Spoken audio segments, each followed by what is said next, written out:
Hold on for a second. What's up, YouTube family? I would like you guys to make sure you like and subscribe to our video. It would help us get into the algorithms so we could be seen and bring more engaging content to you guys. So like I said, like and subscribe to our YouTube channel. Appreciate you.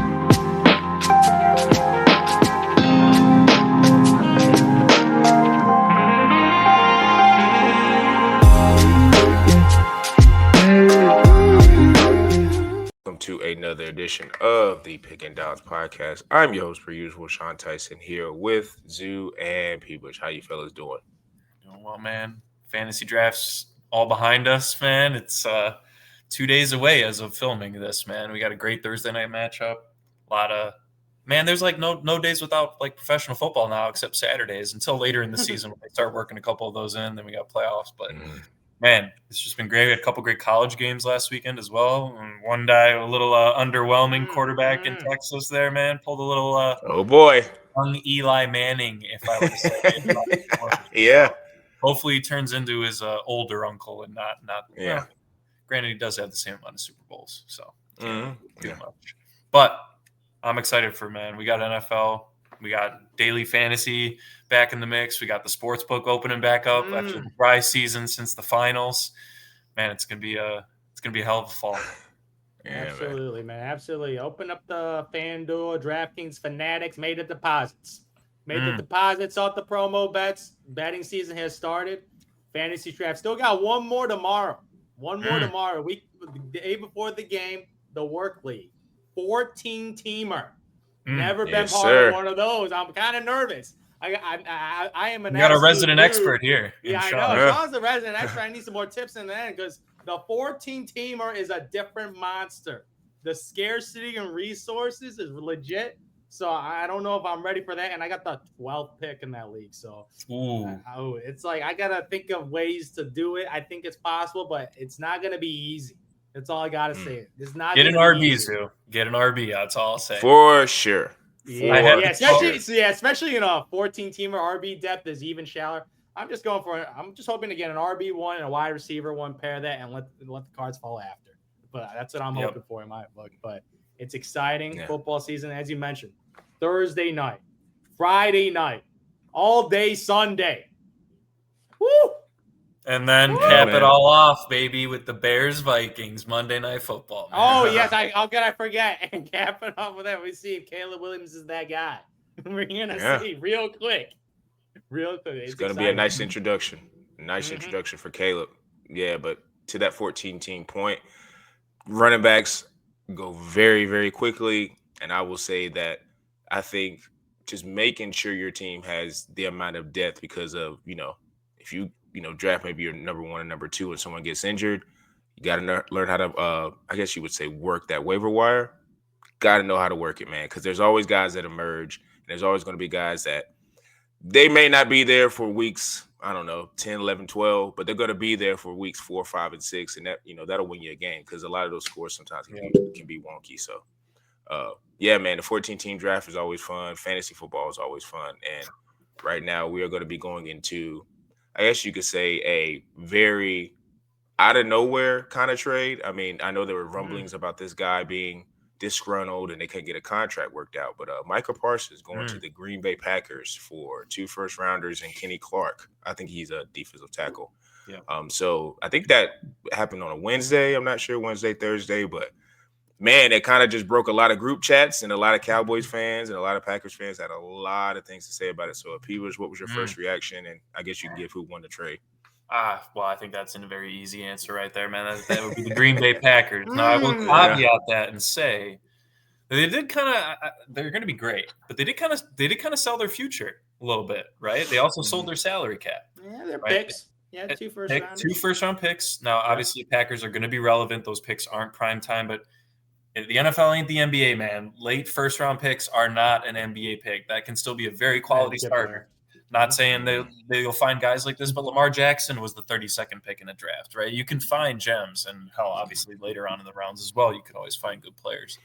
So I still think they win it in the short run. Obviously, they're getting a super young, extremely talented, probably top 2, if not the best defensive end in the league when healthy. He's got these rumblings of this back thing. Yeah, whatever, man. It's not Matthew Stafford level, obviously. People need to stop tweeting about it for engagement. He's fine. He's going to play. Maybe he does need one epidural, but that'll just kind of get him back on track, and then he just needs to start getting some playing time and working with the trainers. So I think the thing with the Packers, I think this was them acknowledging that they messed up with that Kyle Van Ness pick back in 2023, that edge that they picked a few years ago. He has not panned out. They really have not gotten great pressure on quarterbacks in the last couple years. Kenny Clark, I mean, to be fair, they did give him a good D tackle. He is a very good defensive tackle, and I am curious to see how this affects their run defense. I think they'll still be fine, Micah flying around the field, of course. But this is more of a, hey, we're all in the next 2 to 3 years, because my window for them is that, well, Josh Jacobs is still a workhorse. Mm-hmm. That is the window that they're in, and he's probably got another 2 great seasons. His third season, I'm not sure of his contract. That could also be interesting as well, them not being able to extend him potentially. But I hate to say it, they're kind of in the Cowboys' seat now, paying their quarterback, right? Who really hasn't proven himself completely. Yeah, he had like a one good playoff game there. One great playoff game against the team, which is funny enough against the Dallas Cowboys. Mm-hmm. But, he's still unproven, and they paid him. I wouldn't put him in the Trevor Lawrence category, but I think for right now, outside of that one playoff game, remember Trevor Lawrence had that great playoff game too, man. So they're kind of in the same boat for the similar amounts of money. Then you bring in a stud defensive end. They don't have the expensive wide receiver room, which is why I think they're able to really take advantage right now with the cheap weaponry that they have there outside of Josh Jacobs. Love Tucker Kraft there as well. So, this defense is just great, man. They always figure out their secondary. Their linebackers are always relevant. Now they just have a premier pass rusher, and I'm scared if I'm the NFC North, man. I got to say, as a Bears fan, I'm very happy they invested in their offensive line this past season. Oh, they're going to need it. They're going to need it. And so, on the Cowboys side, man, they're 0 for 2. 0 for 2 in off seasons, man. I mean, trading the 2 franchise players of the Dallas franchises, man, just absolutely asinine. What are you going to say, Jerry Jones? Maybe he knows something. Maybe he's – I think genuinely they didn't want to pay him. They just didn't want to pay him. And that could end up being the right decision for their franchise, but they ain't going to reap the benefit for years. Let me tell you, because even these 2 first-round draft picks, if they're able to flip them for another quality player, if they're able to draft well, those guys are still going to need to get into the league and get their legs underneath them. So, Cowboys, they're not tanking. They're going the 2024 Cincinnati Bengals route right now, man. But they don't have a Trey Hendrickson to rely upon. So they don't. It's going to be. I hate to say it, man, but if you invested in Cowboys offense, you might be reaping some benefits here in the fantasy purposes, man, because they're going to be chucking the ball. They're going to have to shoot out a lot of teams, but they also could get absolutely embarrassed, especially on the defensive side of the ball. So Packers easily win this one. Not sure what the Cowboys were doing, but I think they were just backed into a corner. This is what I call you. This is a winning franchise, Boot. Yeah. This is what you call putting all your chips in the middle. Yep. This is what it reminds me of when the Philadelphia Eagles got Saquon Barkley when they went all in. This is a similar move. They're like, we got no time to waste. Because when you trade for picks, that's in the future. That's hope. That's hope. That's talking about the future.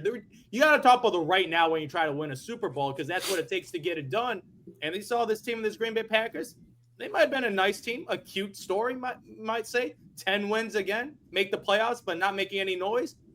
This is the GM's like, okay, you go for it right now. You go. You got no excuses. We got you a first-round wide receiver. We got you the highest paid defensive guy in the NFL, highest non-paid quarterback, 4 years, $188 million. How much more do you need?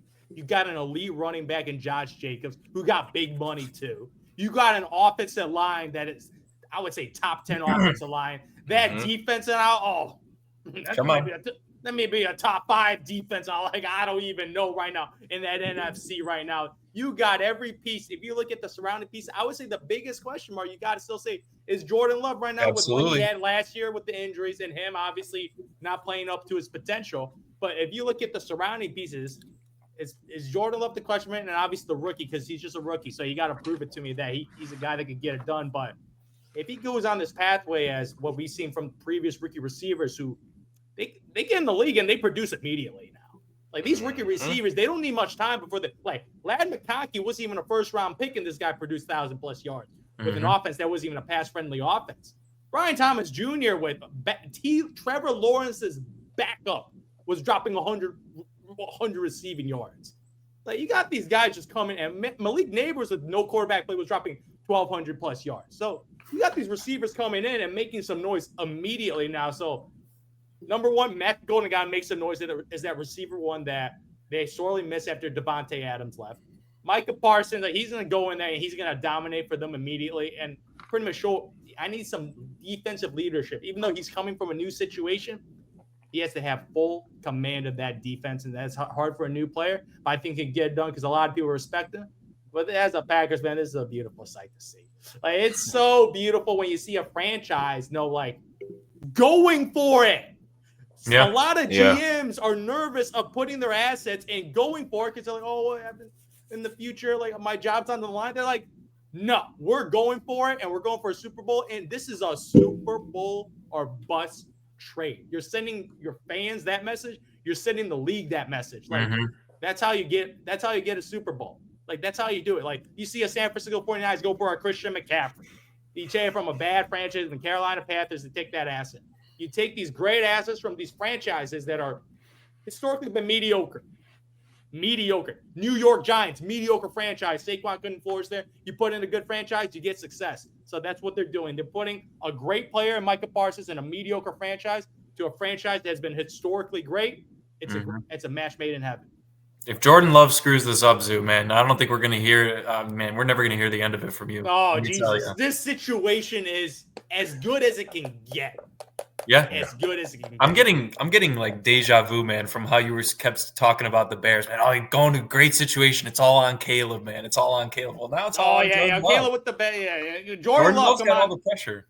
Oh, he does. He might have the most pressure in the league right now. Yeah, because Micah's and Josh because Josh needs to win, and Lamar. Yeah, like it's just Micah is on the track. I mean, you can't say he's a Hall of Fame, but he's on the track to be in the Hall of Fame. So anytime you add a player of that caliber in the NFL, automatically, even though that player's going to have his own unique pressure, it goes straight to the quarterback. Whether if Jordan Love was like just mid or if he was really, really good. That's just how it always goes. Normally. I'm not trying to make the same argument. I mean, they're obviously a better team, but look at how the success year over year when the Bears traded for Khalil Mack and the season before. They were a god-awful team that year before. And even with Mitch Trubisky at the helm, I know we give him crap all the time. They went 12-4, and that was a lot to do with Khalil Mack. It's defense, man. They can keep you in every game, and you don't have to be a all-pro level quarterback. You just got to have a 2-to-1 touchdown to interception ratio. Keep it above that. Don't turn the ball over, and you're going to have success. Jordan Love, he's just a bit more of a gunslinger. So I'm curious to see if they can rein him in a little bit. Yeah, because you could say the same thing about San Francisco with, even though Nick Bosa was already there. Yep. The reason why they were going to multiple Super Bowls is because of that defense, and Brock Purdy is, a person who can take care of the ball. And he can Fred Warner's another guy. Like, Brock Purdy can take care of the ball, and he can also put you in a position of where, hey, if you need to make one or two big-time throws, he can do that. I just think with Jordan Love, it obviously comes down to his ability to grow from his first season. Because I do think, even though he only missed, I think, 2 games last year, he was hobbled after that first game against the Eagles when they were playing, I think, in Mexico. So if you go back and look at his stats from his first year, he came out like guns blazing. He played really, really well. And what's kind of funny about how this all sorted out, the team that he got Micah from was the team that he went and played very well against Dallas. And, I think Green Bay, with the picks, part of the reason why I thought Green Bay won the trade is because, the first-round picks are very valuable, but Green Bay, they know how to draft everywhere from the second round to the 7th round. They know how to do that. So for me, I'm looking at it like, look, I'll give the 2 first for a Hall of Fame talent. We're going to sign him. We're going to do whatever it takes to make sure he's happy. We're going to give him – I think they said he is like the first player to have number 1 in Green Bay history. I don't know if that's true or not. Sounds right. That's pretty crazy. So to me, I'm looking at this whole situation and I'm thinking, like, part of what I want Green Bay to do this year is to, of course, showcase Micah, but I need everyone to stay healthy. I need everyone to be on the same page. I need Micah to now, I think Zoo just brought up, you got to assume a leadership position, because part of being one of these guys who is getting paid the most and you're, a leader on defense, you got to show those type of qualities. It's not to say that in Dallas he didn't show those qualities. I think there were sometimes people confuse like him just wanting to win and all that type of stuff is leadership, but it's not always about talking and being like, oh, rah, rah, rah, and getting everybody together. It's about in critical moments teaching some of the young guys or, improving on whatever you need to do to help other people in that defense. Because obviously once he gets out there, his presence is going to help the defense, but there could be some things he can teach the right side defensive end or the weak side linebacker about like, hey, this is what we, not necessarily what we did in Dallas, but this is what I do. This is what makes me comfortable. So he's going to learn how to communicate and understand that this is a moment that I have to take advantage of because,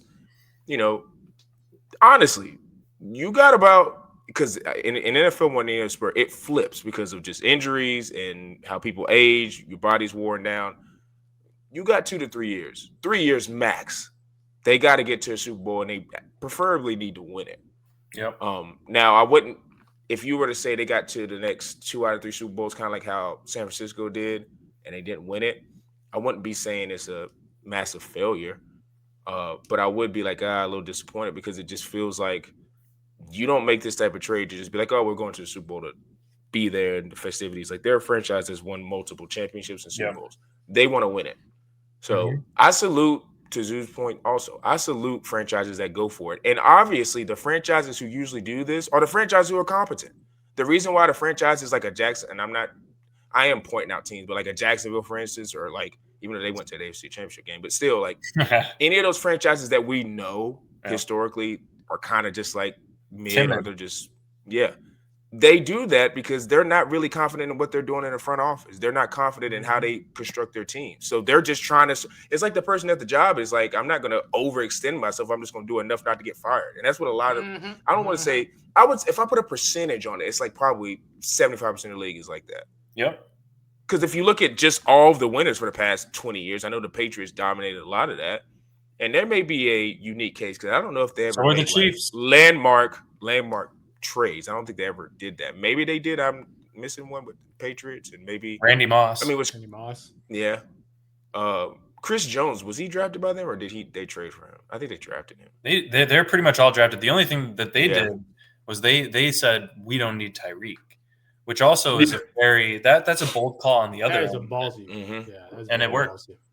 It worked. Yeah, and it did because they did win after that. So it's worth it. So it can go both ways.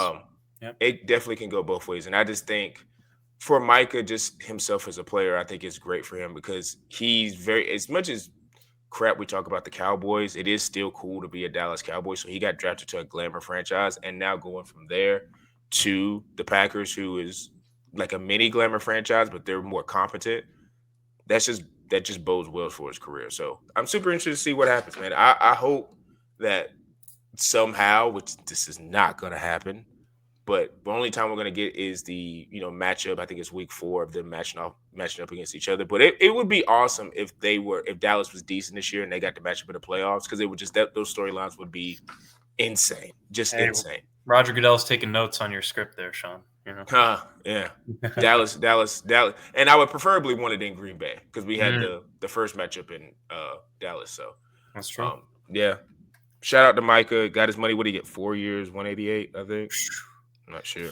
Sad thing is he's forfeiting like $5 million a year in state taxes that he owes in Wisconsin. See, that's another thing people don't ever think about. Is like, those Texas schools, because now with the NIL and those Texas, it's funny.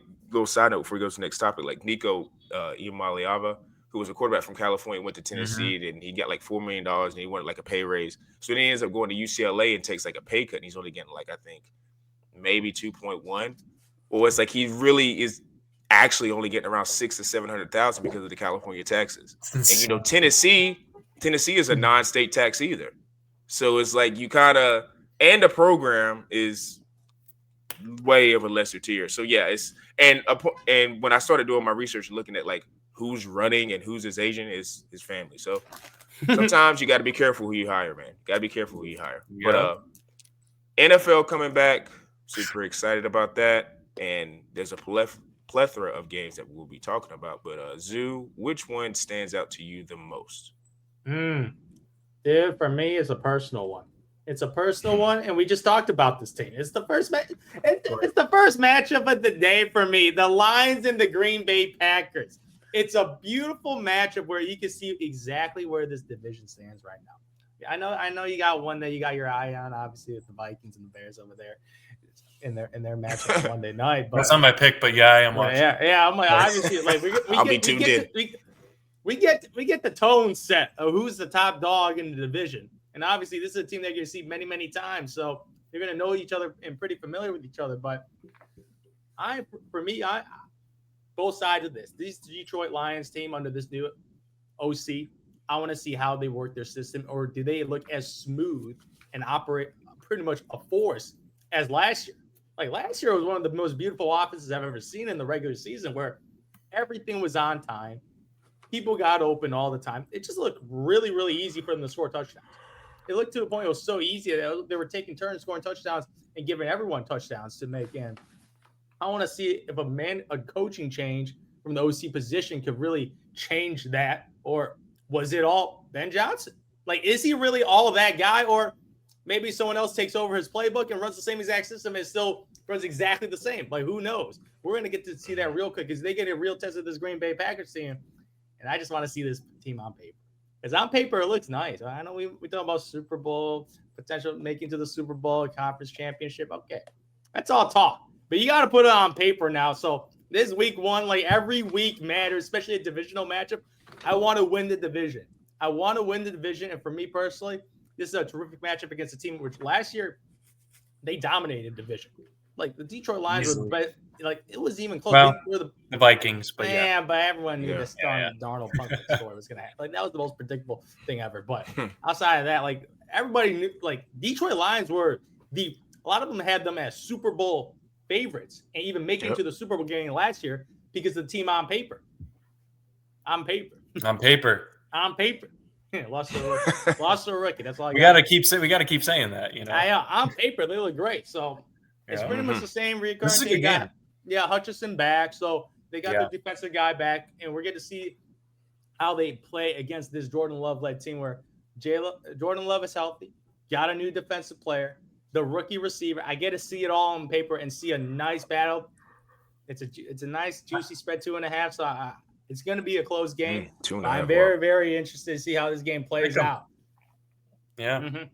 You know, he is wearing a thumb. I didn't know this. Jordan Love's wearing a thumb brace this season on his hand. Yeah, it's on his. Yeah, it's the other one. On his non-throwing. I had no idea that was still lingering. I had no idea. Yeah, that can't be an excuse. I don't want to hear no thumb brace messing up your throwing motion like that. They ain't no excuse. He'll be fine. It's not the throwing motion.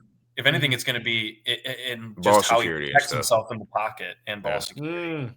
You can't be playing that hand when you're taking falls, man, on sacks, you know. But Aiden Hutchinson, man, he might have a little. He's got a menu. Right there. They lost him last year. That was a huge reason why last year they kind of fell off a cliff because he went out and their defense was never the same. Yep, exactly. Yeah, I mean, no, that's gonna be a great game. I do think he's gonna have a little slow start. I wouldn't be surprised if they rely on Josh Jacobs heavily. I think we'll just see that. It's what worked last year, man. I mean, he did not have a great season last year, Jordan Love. And they were able to ride Josh Jacobs pretty much to, a winning situation in contention for playoffs, right? So, yeah, I mean, I'm curious to see, is it in Green Bay or is it in Detroit? It is a home game for Green Bay. Okay. Yeah, that's good. Well, I hate to say this, man, but that's actually unfortunate for the Packers because that means Jared Goff doesn't have to play in Green Bay in the winter. Yeah, in the snow. That's huge, true. Man. So, I mean, obviously, but the division could come down to one game, on a head-to-head matchup. Always does, yeah. Honestly, Jared Goff's probably like, thank the Lord Jesus, dude, because he doesn't have to play there in the middle of December. So, yeah, man, that's a great game. I got another one on the NFC side that, once again, kind of a wide-open division. Very curious to see. Got the top two teams, in my opinion. That's Bucs Falcons, man. This could be a great shootout game. I'm very curious to see on twofold. On the Bucs side, man, similar to what your point was, Zoo, about the Lions, I got to see how they run their offense without Liam Cohen, man. How much are they going to use Igbuka? Where is Mike Evans at still in his, career? Is this kind of his downfall year, or does he still stay Mr. 1,000 yards and maybe not getting it on the last catch that he catches in the season on a screen pass? Also curious to see how they keep using Bucky and Rashad.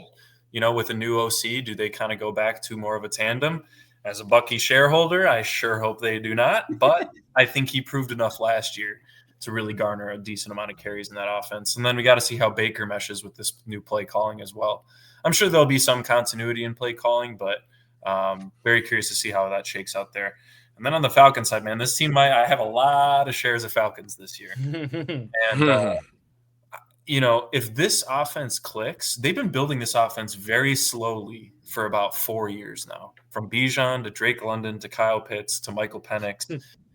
They've just kind of added one new piece every single year. They obviously signed Darnell Mooney too, a solid wide receiver too for your team.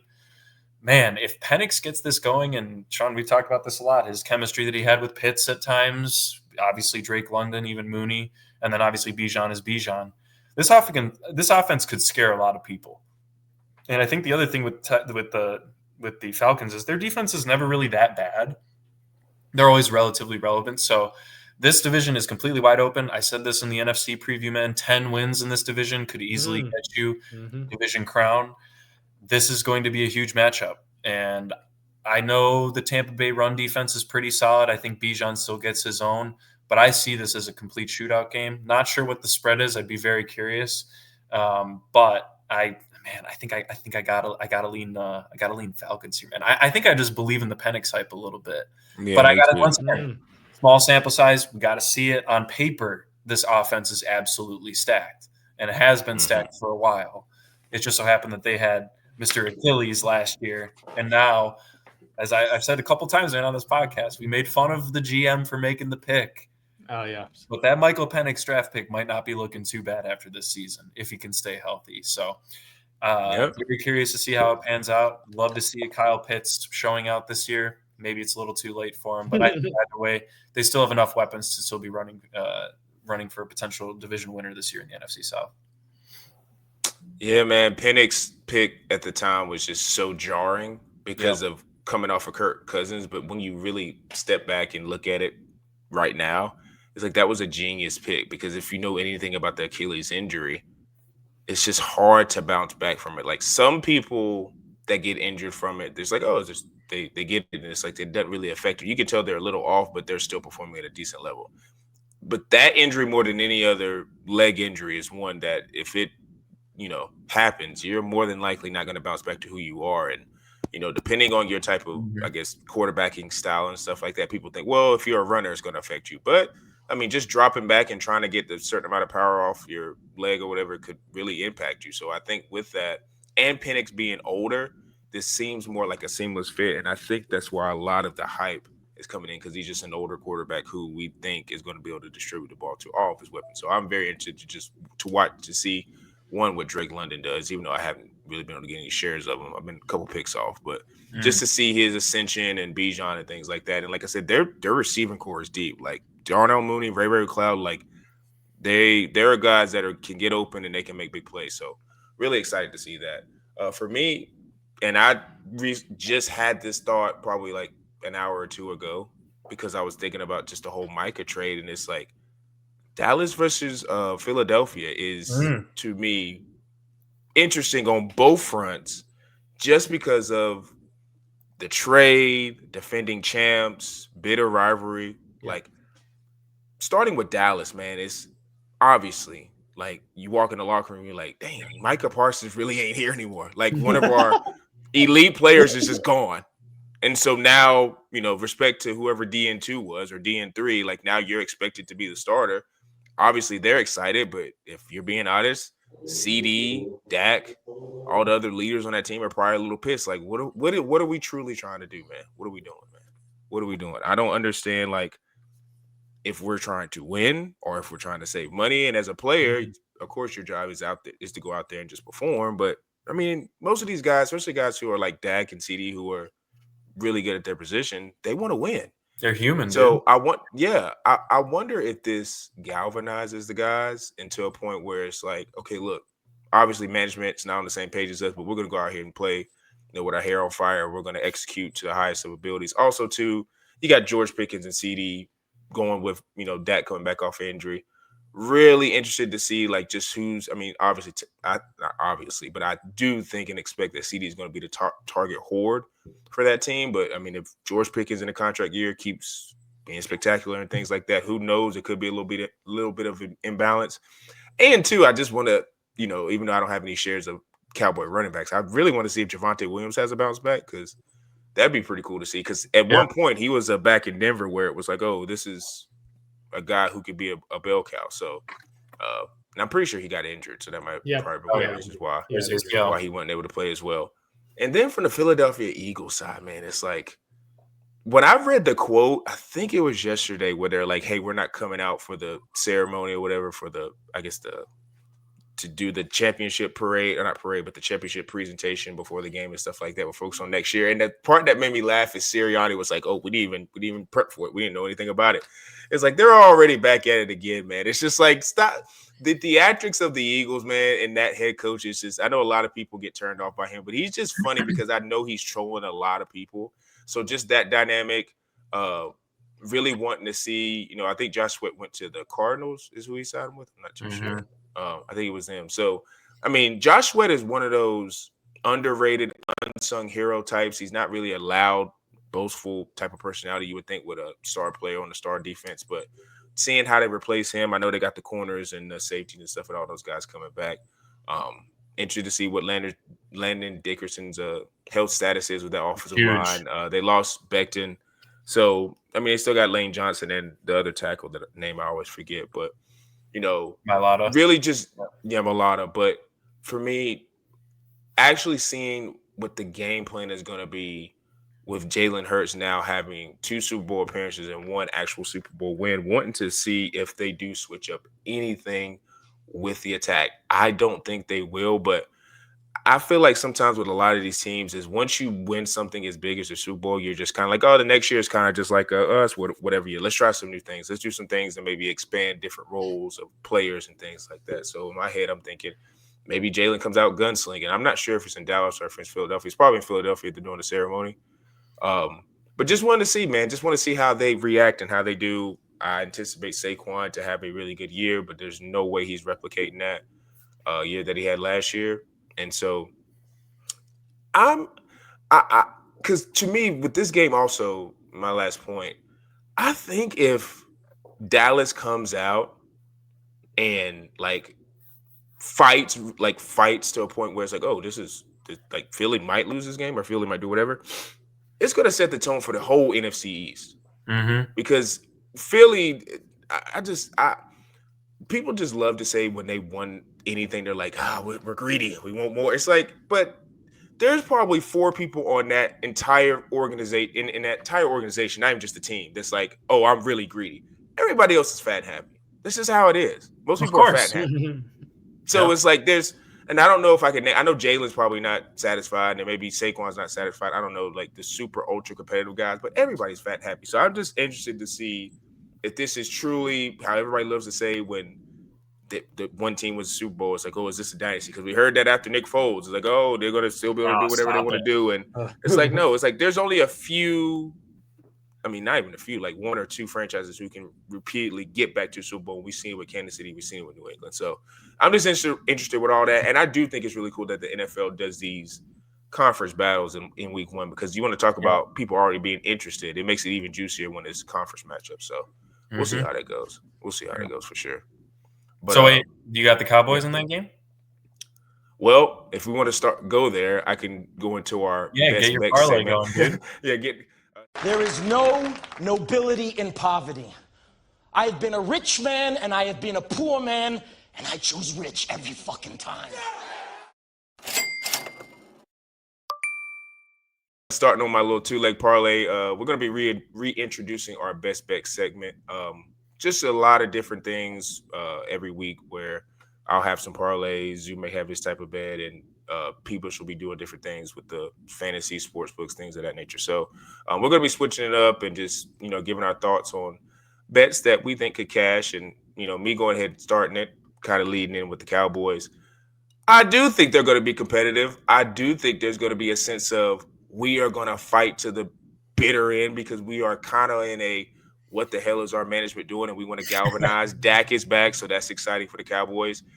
And I would not be talking about like this if it was a 4.5 point spread, but the fact that it's 8.5, I just always feel like when you get close to double digits in spreads, you're playing with fire. Like I know it's the Eagles and they won the championship, and I know it's Dallas and they just lost Micah, but it's still the NFL. Like teams are, especially conference rivals, like teams are closer than you think. Mhm. And they're also guys that get paid to play the sport. So they're going to have a certain amount of pride. They're not just going to give up. And also, too, like the Eagles, it's championship. I guess it's I don't even know what you call it. Ceremony. Championship Some of them, blues. they're just, you got a little hang. Like, you're probably not taking this game as serious. Like, it's like, probably went out the night before, have a little fun. It's like, it's Dallas, whatever. I mean, Jalen ain't doing that, but it's a couple guys like, we'll if we lose this game, we can get them back in Dallas. So I think that is a super possibility. I look at the Cowboys covering that 8.5. I just don't envision a scenario where the Eagles beat them by 10 to 15. I think the Eagles could win it, but I don't think it's by a lot because it's a division matchup. And then on my second one, if you wanted to parlay that, I think I want to say that it puts you at, for that Dallas and Philadelphia, I think it's plus, I don't have my other computer up, but you can look at it on FanDuel, but you can look it up yourself, but it's plus 8.5 on that. But I will say this one is a little bit more like I don't know what you're doing on this, but I've been saying quietly on the pod about the Giants and just their defense. I think it's going to be at least top 5 for me, and it's strictly because of those pass rushers and a couple guys on the back end I like. But their pass rushers are going to be a terror for anybody. I don't care who it is. You can have a top 5 offensive line, and they're going to terrorize you. Yep. And I'm thinking about the Commanders, who I am still slightly high on because I think Jaden is going to be pretty good. I don't think the year he had last year is going to be what he does this year, but I don't think he's going to have a massive fall off. But it's just too many moving parts, man. You're talking about Terry, who, trust me, he's a veteran. We know that. But got to have that synergy. I don't like how he's kind of coming in, just got signed. Maybe there's a little bit of a slow ramp up getting into the game. Debo's a brand new piece who I think is going to be a great chess piece for them going forward. But that first game, trying to find rhythm, maybe that's not as good. I saw a stat where they're like one of the oldest teams in the NFL, which is kind of surprising because it's just like you think of like their stars, like you think of Jaden and like a couple of those receivers. You're like maybe they're a little bit younger, but they're older compared to a lot of teams. Bringing up that age number. That's probably what it is. So I'm thinking to myself, and like Eckler. Eckler too. And I didn't even think about Eckler. Like, you know how I have a weird obsession with not liking Eckler and J.K. Dobbins. So, like, Eckler being named RB1. Well, think about it. Kind of a thing. Both of them are RB1s, man. Yeah. Well, think about it, Sean, right? All their main weapons, right? Their starting tight end, Zach Ertz, their 2 starting wide receivers, and their starting running back are all 30 plus. Debo might be 29, but he's like right on the cusp. He'll turn 30 soon, right? I mean, So it's like I'm thinking about all of those factors, and I would say the influence mainly is the Giant defense line that they're going to surprise. And also, if you want to be fair, Russell Wilson, I think, is a slight upgrade over Daniel Jones. So I think Malik Neighbors is going to be in a more expanded role of Rondell Robinson. The 2 backs, young backs, Tyrone Tracy, Cam Scatterboo, like incorporate, especially of Scatterboo. I think the Giants can maybe pull an upset. Division game. I like that. It's something where I'm looking at it like I could get with it. So you I guess you say you put those 2, and I should have been doing actually putting down the odds of what that could get me. I think it was like plus 470 or plus 480, I think, on both of those 2 legs. So you put a little money down, small amount of money, you get a nice little payday off of that. So there you go. Out of those 2, like I said, the one I'm probably the most confident in is strangely is the Giants, just because I think they're going to be a little underrated. But we'll see. A little 2-leg, and like I said, I may get a little bit more confident and do 3 and 4 legs, but I'm just gonna stick with 2 for now. Smart man. Yeah. Dip your toe in for the fret. You gotta see how the teams are shaking out, man. You can't just go an 8-leg parlay right off the bat, man. You're just asking to get money. Even if it is $5, man, it stings. Yeah, it does. It does for sure. All right, who wants to go next? I'll go. You guys probably remember, but I'm doing the daily DraftKings daily fantasy sports, man. So it's just like fantasy football every week, man, with a budget. Yeah, but I mean, you guys know last year I was trying to do a stack. Usually I'll do a bring back in that same game. So, a guy on the opposite end or on the other team outside of my stack. But this week, man, there's a lot of really juicy games when it comes to high scoring. Obviously, I already mentioned the Bucks Falcons. I think Egbukazu cheaper than Matthew Golden this week, man. $4,600. Wow. Extremely cheap. He's a lock in all lineups right now. You compare that with Baker Mayfield, it's actually crazy. Most of the prime quarterbacks aren't playing in Sunday. So they're kind of all primetime Monday, Friday, Thursday, etc. So I'm actually going to go with Joe Flacco, man, against the Cincinnati Bengals. Oh, wow. Yes, sir. You know how he cooks with David Njoku, man. Come on. You get that cheap stack, and then you can start the following dudes, man. You can start CMC against Seattle, Drake London against the Bucks, BT Jr. against the Panthers, A-Chain versus the Colts. Obviously, monitor the ankle, but I think he's going to be just fine. Man, you can get some absolutely stacked pieces. And then, Sean, funny you said it, to make it even cheaper, I got the Giants defense starting against the Washington Commanders, man. So, yes, sir. That's kind of my stack. Yeah. Like I said, I think you can't go wrong with the Bucks. I just like the Browns. You get huge value. Joe Flacco is the cheapest starting quarterback, and that man has won me multiple DraftKings lineups before. Because he can just start chucking the ball. And it's the Cincinnati defense. So you guys all remember how they went last year. And congratulations, you re-signed Trey Hendrickson. All right, that's not secondary. So that's fair. That's what I got. Okay, man. It's you gotta have the differentiators, Zoo. Everyone wants Jaden Daniels. I know how it's funny because you mentioned Joe Flacco, and that's the game I'm talking about, the Bengals and Browns spread game. But I'm going with the Cincinnati Bengals breaking this trend of sucking it up in the first weeks of football.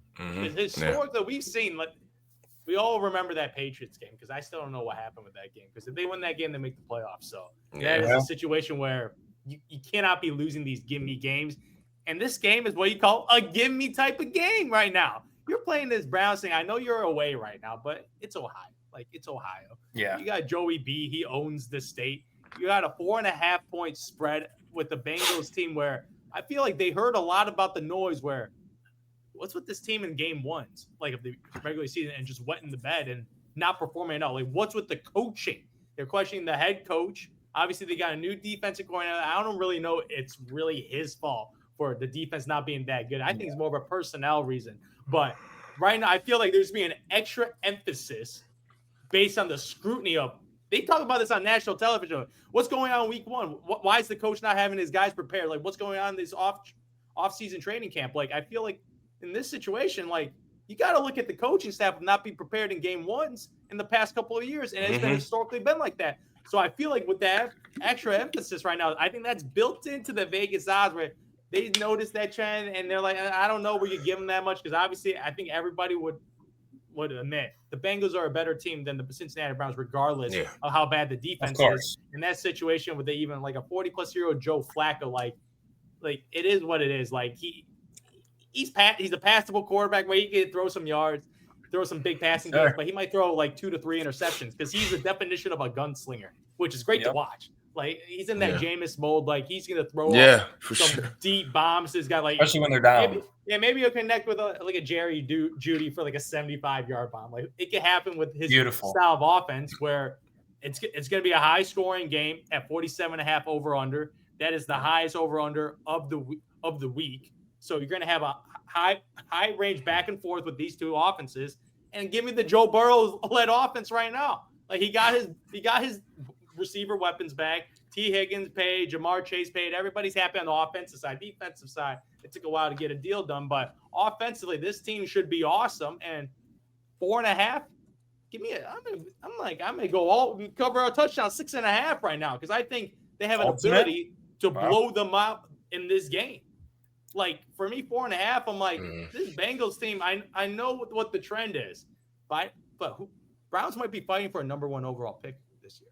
I will say, Zoo, the only thing that gives me pause is Myles Garrett against that offensive line. That's all I'll say. That's it. That's the only thing. He's scary, man. He is scary. Outside of that, I agree. I still think they cover. Absolutely. But this could be a high-scoring game. Especially with a high-paced type of game. And we know what this – there's going to be no surprise. What's going to be surprising? I'm going to see what Joe Flacco does with that offense, especially with their running back room. I'm not really sure what their offense is going to be Jerome Ford, the rookie Samson. I don't really know how that's going to look. So I just don't know. Yeah. This team on offense, we know exactly what they're going to do on offense. They just need a heightened sense of focus in the coaching staff. And get a couple. And it's going to be a lot easier to getting stops with a team that's not an elite offense. So they give him a little break on the defensive side, and the offense just needs to dominate, control the ball. And Chase Brown is getting established from last year to this year, and we'll see how he does. See, he makes that progression of last year was not a fluke. This guy's a late running back, but the way this coaching staff talks about Chase Brown, he's their guy. They don't really have a true back like Samaj. Like they don't really have a true backup. So Chase Brown's their guy, and he did really, really well when he played with Joe Burrows last year, and that's when they started to take off, when they had him instead of Zach Moss.